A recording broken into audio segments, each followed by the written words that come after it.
천정배 국민의당 전 대표가 지난 26일 대선 출마를 공식 선언한 이후 광주를 방문해 광주 전남 언론포럼 초청 토론회에 참석했습니다. 27일 오전 김대중 컨벤션센터에서 열린 이번 토론회는 광주 전남 지역 13개 언론사가 공동으로 주최하고 대선 주자들을 초청해 릴레이 형식으로 진행됩니다. 2017 조기 대선과 호남의 역할이라는 주제로 진행되는 이번 토론회의 첫 주자로는 천정배 국민의당 전 공동대표가 나섰습니다. 개혁 정권의 재창출을 위해 영남 후보에게 2번이나 몰표를 던지며 스스로를 희생했습니다. 하지만 그들은 패권주의적 행태로 정권 교체를 이루지도 못하고 호남에게 호남 후보 불가노래 굴레만을 더 씌웠습니다. 호남을 비롯한 전국의 개혁 세력이 한데 뭉쳐 개혁 정권을 창출할 수 있는 올바른 방안을 모색해야 합니다. 이날 토론회에는 박준호 광주 전남 언론포럼 이사장을 비롯해 남도일보 사장 김성희 사무총장 등 광주 전남 전현직 언론인과 시민 300여 명이 참석했습니다. 토론회는 이건상 전남일보 기획취재본부장의 사회로 진행됐으며 천정 공동대표의 기조 발제와 토론회 등으로 약 2시간 동안 이어졌습니다.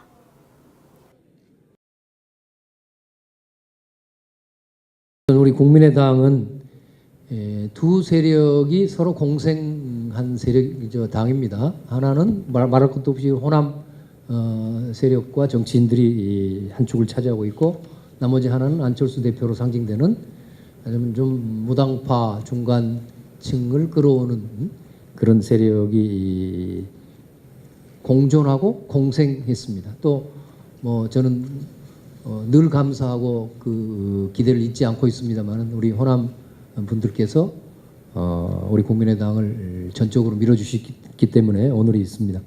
근데 이제 총선 이후에 조금 여러 이유로 우리 당의 안철수 전 대표에 대한 이제 대선 지지율이 좀 약화됨으로써 국민의당이 매우 어려워졌습니다.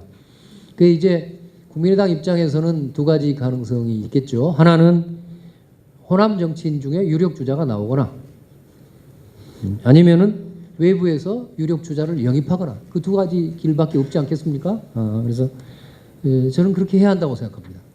그것은 그것도 역시 우리 광주와 호남의 민심에 달려 있다고 생각합니다. 남들이 결정해 줄 일이 아닙니다.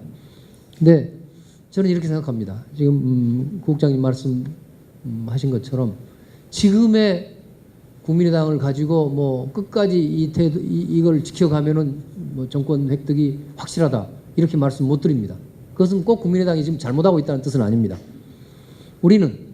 지금도 국민의당은 신생 정당이고, 새롭게 우리 호남 분들의 여러 같은 기대를 받으면서 우리는 만들어지는 정당, 전진하는 정당입니다. 그래서 결코 우리 국민의당이 안주하거나 스스로 기득권이 되거나 어떤 성을 쌓고 더 이상 못 들어온다, 내가 여기서 꼭 대통령 후보가 돼서 내가 끝까지 본선에 나가야 되겠다, 이런 식의 자세를 가지면은 국민의당도 망하고 국민의당에 있는 대선 주자도 망하고 우리 호남이 비참하게 된다고 저는 생각합니다. 절대 가서는 안 될 일이고요. 그래서 우리 국민의당은 어떤 다른 세력보다도 기득권 버리고 안주해서는 안 되고 우리 자신을 개방해야 합니다. 활짝 열어젖혀야 합니다. 누구든지 다 와라. 밖에 지금 많이 계십니다.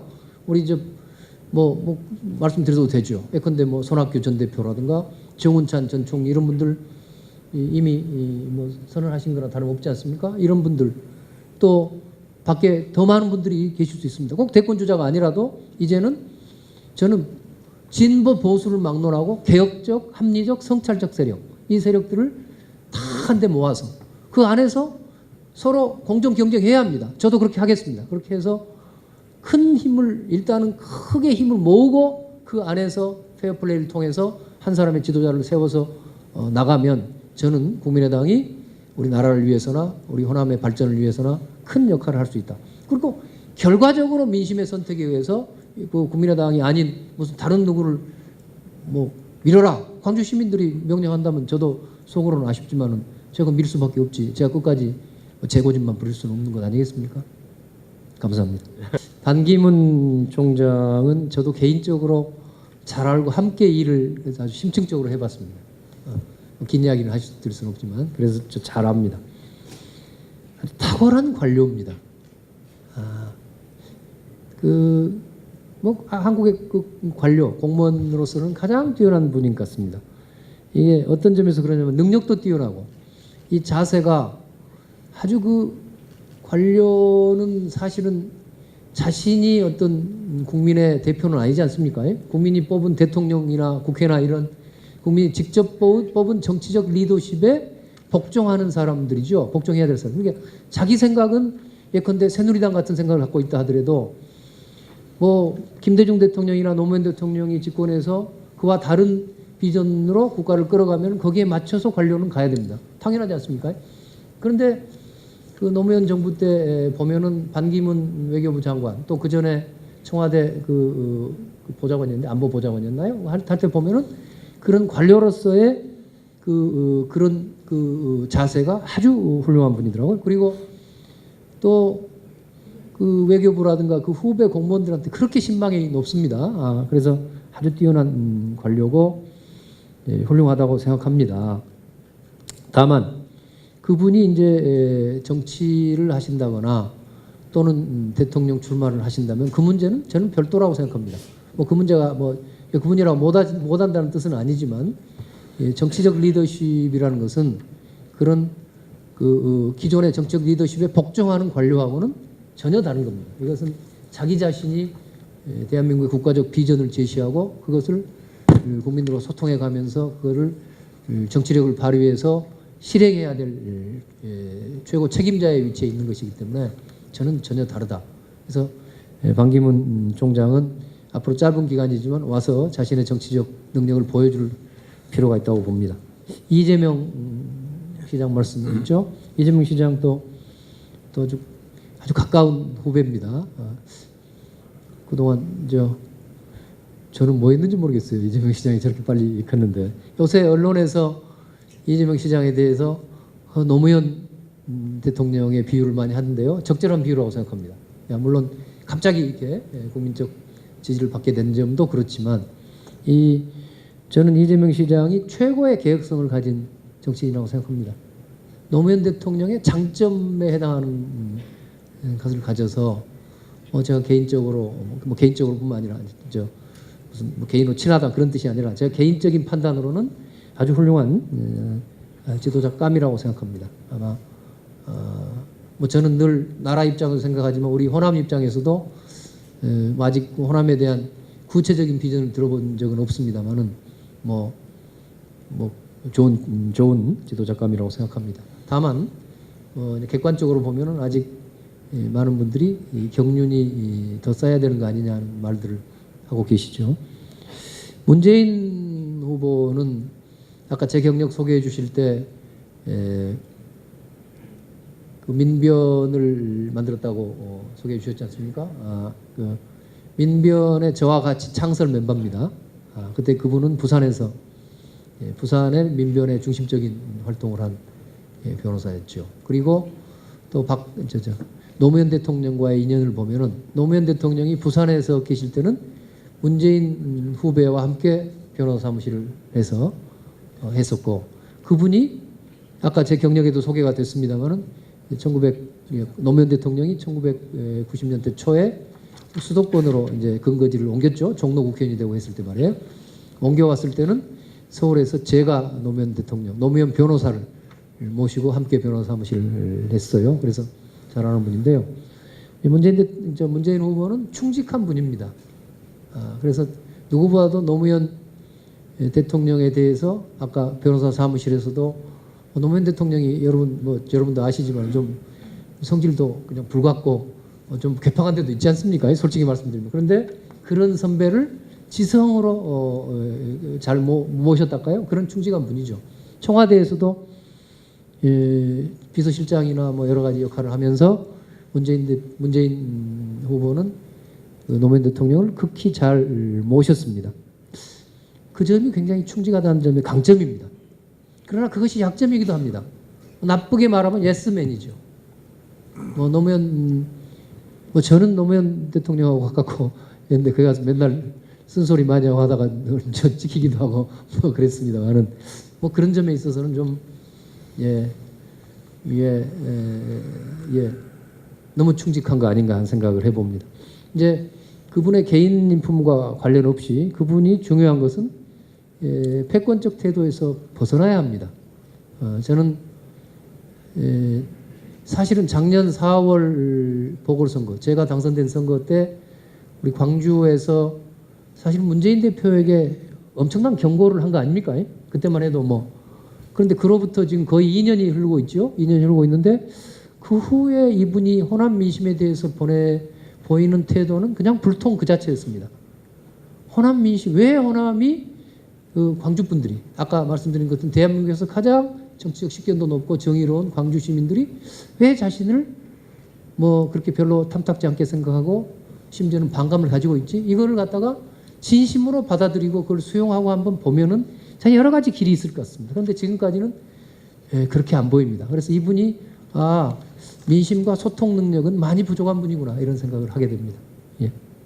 저 자신은 정치를 오래 한 사람이고 또 개인적으로는 뭐 제가 여러 가지 능력도 부족하고 또 인격적으로도 부족한 점이 많다고 생각합니다. 뭐 지내놓고 보면은 그런 저의 한계로 인해서 뭐 저 자신도 이거 기대만큼 역할을 못했을지 모르겠지만 특히 우리 소외된 호남의 좀 정치적 위상을 높이고 이런 문제에 대해서 제가 큰 공을 세우지 못했다. 이걸 아쉽게 생각합니다.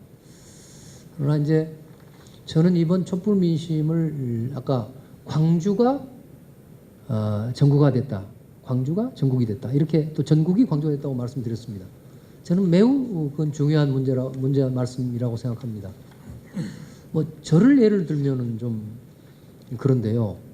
언제부터인가 우리 호남 정치인들은 이른바 대권 주자의 반열에서 그냥 멀어져 버렸습니다.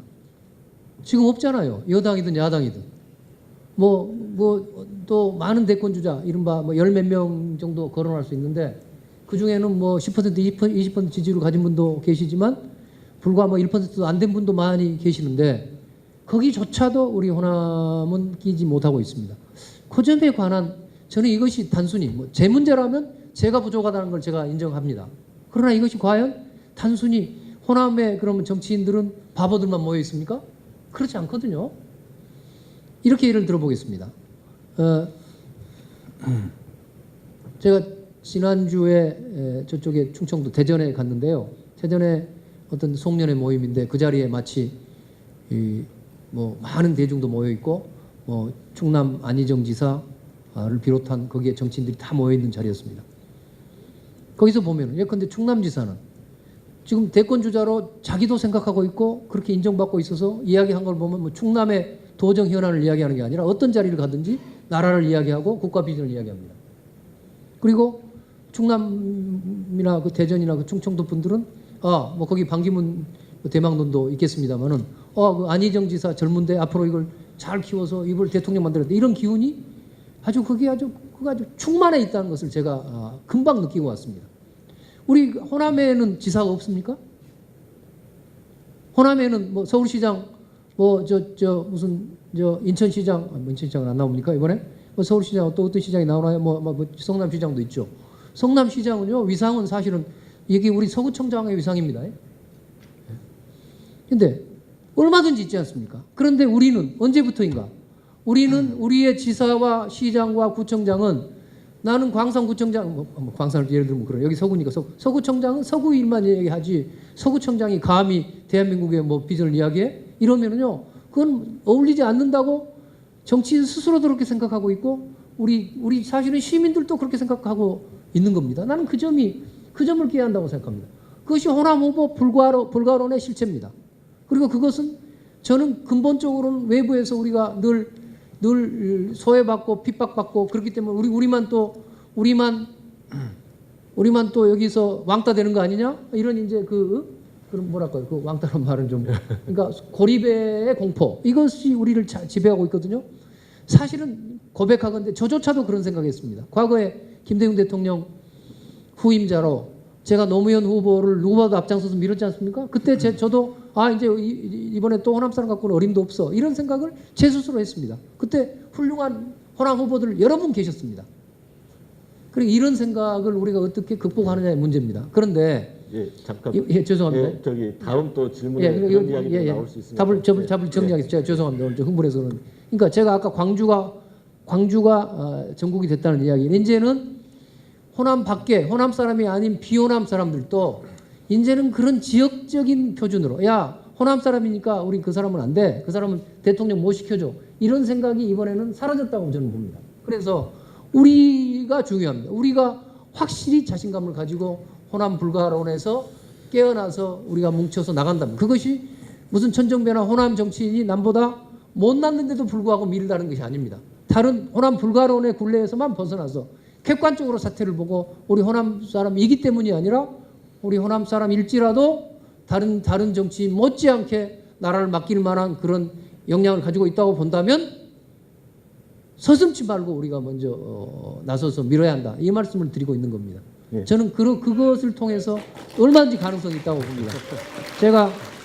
제가 가지고 있는 정치적 비전입니다. 알겠습니다. 예, 그러니까 지금 제가 누누이 말씀드린 것처럼 우리 스스로가 결단하고 아까 자국구국 이야기했는데요. 우리가 스스로를 구하겠다는 생각을 해야 됩니다. 그래서 우리가 우리 호남의 문제를 해결하겠다는 의지를 가지고 갔을 때 남도 도와주는 것 아니겠습니까? 그래서 우선 그런 게 하나 있고요. 저는 또 하나 중요한 것은 이게 제도라고 생각합니다. 아까도 말씀드렸지만요. 지금의 제도는 상대적으로 큰 지역과 큰 세력이 부당하게 많은 권력을 가지게 돼 있습니다. 그러니까 노골적으로 말씀드린다면 영남의 인구가 한 40% 되니까 그 인구에다 조금만 더 붙이면은 쉽게 집권을 합니다. 이런 제도. 그리고 집권을 하게 되면 승자 독식이기 때문에 대통령을 가진 세력이 100%를 먹기 때문에 아무리 우리 호남 쪽에서 노력을 해도 예산을 대구에는 1,000억이 갔는데 광주에는 10억밖에 안 왔다든가 이번에 장군 진급하는데 영남이 얼마가 갔는데 이번에 우리 광주나 호남에서는 한 명도 안 됐다든가 이런 식의 근본적인 그런 푸대접과 소외가 나오게 되는 겁니다. 그러니까 이 문제를 해결해야 되는 거죠. 그러니까 선거 때가 되면 이른바 전략적 투표를 해봤죠. 우리 호남이 야 이번에 설령 마음에 안 들지 몰라도 우리 호남 후보를 내세가지고서는 새누리당을 꺾을 수 없으니까 그렇다고 새누리당을 밀 수는 없고 그러니 새누리당이 아닌 영남을 중심으로 하는 세력 그 세력이 뻔질나게 호남에 와서 표는 달라고 하지만 과연 호남에 대해서 진정으로 정당한 권리를 지켜줄 의지가 있는지조차는 좀 의심스럽고 호남의 표가 필요하고 호남을 들러리 세워서 집권에 가야 한다는 세력한테 끌려 들어가는 투표를 한 게 말하자면 우리 호남의 전략적 투표의 실상 아니었습니까? 이것을 벗어나려면 바로 아까 선거제도를 고쳐서 지지율만큼의 국회의석을 가진 제도 민심 그대로 선거제라고 독일식 선거제도입니다만은 제가 민심 그대로 선거제도라고 붙이고 있습니다. 그러면 예컨대 국민의당이 지난 4월 달에 전국적으로 정당 득표로는 26.74%를 얻었습니다. 그걸 300석의 국회의원 수에다 환산해 보면은요, 딱 80석입니다. 그런데 실제로는 38석 얻었거든요. 왜 그러냐? 그것이 현재는 지역구 소선거구제 중심으로 선거제도가 돼 있기 때문에 그렇게 되는 겁니다. 그런데 만일에 그 선거제도가 10% 지지를 얻는 정당은 10% 의석을, 아까 26.74% 지지를 얻는 정당은 그 의석 80석을 갖게 된다면 우리 호남 입장에서 그건 나라를 위해서 꼭 그렇게 해야 될 겁니다. 저는 나라를 위해서 해치는 일을 우리 호남이 하자는 말씀은 결코 드리지 않습니다. 나라를 위해서도 반드시 해야 될 민심 그대로 선거제도지만 우리 호남 입장에서 봤을 때 우리가 예컨대 80석의 우리 호남이 지지하는 정당이 국회의석을 갖게 됐다고 가정해 봅시다. 새누리당이든 민주당이든 어떤 당도 단독 과반수는 갖지 못합니다. 아까 새누리당이 아무리 셀 때도 40% 정도 얻습니다. 그래봤자 120석입니다. 여러분 80석 갖고 120석 이길 수 있느냐? 이길 수 있습니다. 그렇게 되면은요 어느 누구도 단독 집권이 불가능하기 때문에 연대와 협력을 통해서 정권이 만들 수밖에 없는 거 아닙니까? 연정이 되는 거죠. 그러면요 새누리당 120석 너희끼리 해라. 나머지 야당 세력을 다 모읍니다. 야당 세력에서는 아마 우리 호남에서 밀어준 아까 국민의당이라고 가상의 예입니다만은 국민의당이 가장 큰 세력으로 자리 잡을 수 있습니다. 그렇게 되면은 호남 출신이 거기서 가장 유력한 정치인이 될 수 있습니다. 만약 내각제라면 총리도 나올 수 있고 분권형 대통령제라 하더라도 거기서 또 총리도 나올 수 있습니다. 그래서 대한민국 정치가 아까 승자 독식이 아니라 대결의 정치가 아니라 서로 협력하고 타협하고 하는 합의제 민주주의로 가게 되는 겁니다. 그 길이 우리 호남이 살 길인 겁니다. 그래서 예. 꼭 이번에 개헌도 하고 선거제도 고쳐서 그런 혁명적 변화를 이루어야 됩니다. 그런 제도 개선과 아울러서 호남의 저와 같은 유력 주자를 키워주시는 것. 이 두 가지가 바로 자구 구국 중에서 우리 호남을 구하는 자구의 길이라고 저는 확신합니다. 예, 잘 듣겠습니다. 여러 가지 부족합니다. 그리고 우리 이동 국장께서 우리 광주와 호남의 민심을 또 전달해 주셨습니다. 제가 겸허하게 수용합니다. 또 제가 20여 년 정치를 해왔는데 또 갑자기 천정배가 무슨 뭐 거듭날 수 있는 것인가 하는 문제는 뭐 또 의문의 여지가 있습니다만은 저로서는 뭐 최선을 다한다는 말은 부족하고 사력을 다하겠다, 있는 힘을 다하겠다, 죽을 힘을 다하겠다 이렇게 말씀드립니다. 저 자신이 작년 4월에 광주 서구 주민들의 신임을 얻을 전후에서 제 나름대로 많이 또 노력하고 있습니다. 지금은 뭐 조금 워낙 전국적으로 바쁜 일이 많습니다만은 작년 초선 때는 제가 광주에서는 1.25선 아닙니까? 제가 6선이라고 소개됩니다만 사실은 1.25선입니다. 근데 작년에는 제가 아무리 바빠도 매주 우리 주말이면 2시에 데이트라고 그래서 우리 시민들하고 늘 만나고 격이 없는 대화하고 소통의 노력을 해왔습니다. 그 점은 제가 부족하지만 사력을 다하겠다는 말씀으로 대신합니다. 저는 좀 아까 뭐 제 나름대로는 자신이 있습니다. 그것은 먼저는 자꾸 반복입니다만은 저는 우리 이 광주와 호남 주민들의 높은 식견과 정치적 능력을 신뢰합니다. 우선 광주와 호남에서 저를 밀어주시면은 5%만 먼저 만들어 주셨으면 좋겠습니다. 5% 지지율 만들어 주시면 그거 가지고 제가 다른 지역에 가서 50% 만듭니다. 다른 지역 사람 만나면 야 너는 너희 고향 너희 지역에서도 존재감을 인정받지 못하는데 뭘 여기 와서 펴달라고 그러냐. 맞는 이야기입니다. 또 거꾸로 그러니까 이게 뭐 닭이 먼저나 달걀이 먼저나 할지 모르겠지만은 그러나 저는 우리 아까도 말씀드렸지만 우리 광주와 호남이 제 지역이기 때문이기도 하지만 우리나라를 앞길을 개척해 갈 수 있는 가장 정의롭고 수준 높은 유권자 주민들이 모여 계시는 곳이기 때문에 그 길을 개척해 달라고 거듭 말씀드리는 겁니다. 그리고 또 요즘에 이제 당 집회가 많아서 정동영 의원하고 같이 그 대중한테 우리 당원들한테 연설할 기회가 많은데요. 정동영 의장이라고 저는 부릅니다. 정동영이 저를 많이 도와줍니다. 거기에 저한테 그 말을 해요. 천정배 참 훌륭하다고 칭찬을 해준 다음에 뭐라고 하냐. 천정배 약점이 딱 2가지가 있습니다. 하나는 이 사람이 자기 자랑을 죽어도 못합니다. 2번째는 이 사람이 저기 부산에 태어났더라면 벌써 됐을 텐데 불행하게도 뭐 불행하기는까지 아니면 저기 전남 신안에 태어났습니다. 이 말 뒤에는 농담 같은 이야기지만 피눈물 나는 이야기입니다. 이제 그런 이야기를 합니다.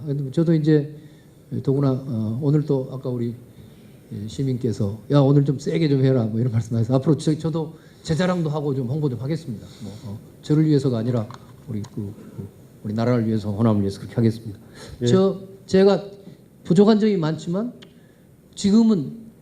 지금의 혁명 상황에서는 원칙을 지키고 어떤 경우도 기득권과 타협하지 않는 그런 강단 있는 지도자를 필요로 할 때라고 생각합니다.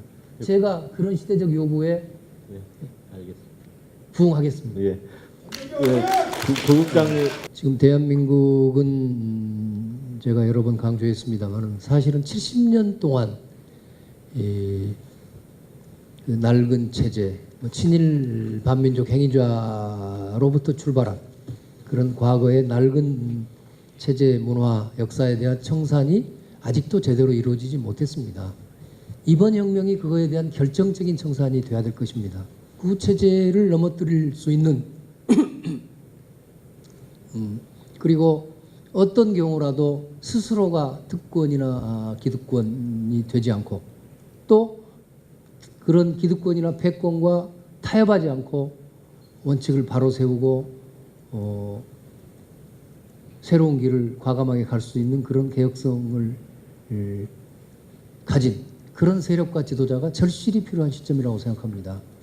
제가 아까 여러 가지 제가 부족합니다만은 지난 20년 동안 정치 역정을 제 스스로 돌이켜 보더라도 뭐 신앞에서야 저도 큰 허물이 많습니다만 그러나 비교적 저는 사심 없이 늘 원칙을 지켜왔고 공정하게 국민으로부터 받은 권한을 행사해 왔습니다.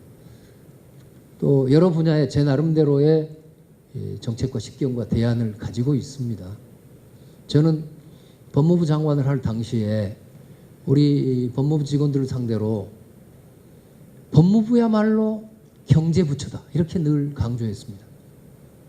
뭐 오늘 뭐 환율을 어떻게 조정하고 이런 것만 경제가 아닙니다.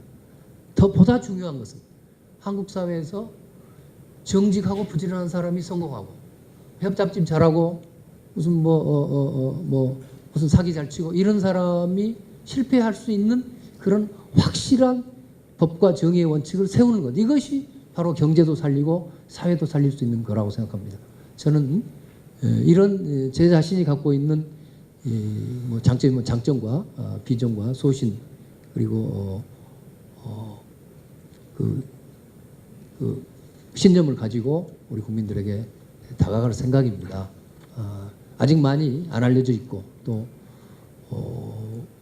그러나 또 알겠습니까? 뭐 여러 전에는 우리나라가 월드컵 축구 붐이 불었을 때 대한축구협회 회장이 대통령 될 뻔도 했지 않습니까?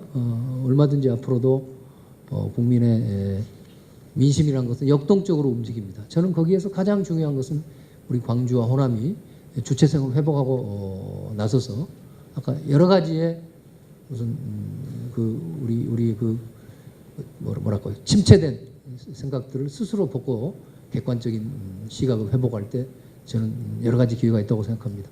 제가 뭐 끝까지 저는 그런 광주 시민들과 호남 주민들을 믿고 또 국민들을 믿고 가겠습니다. 그래서 그것이 평가받으리라고 저는 확신하고 여러분의 성원을 거듭 부탁드립니다. 감사합니다. 네, 예.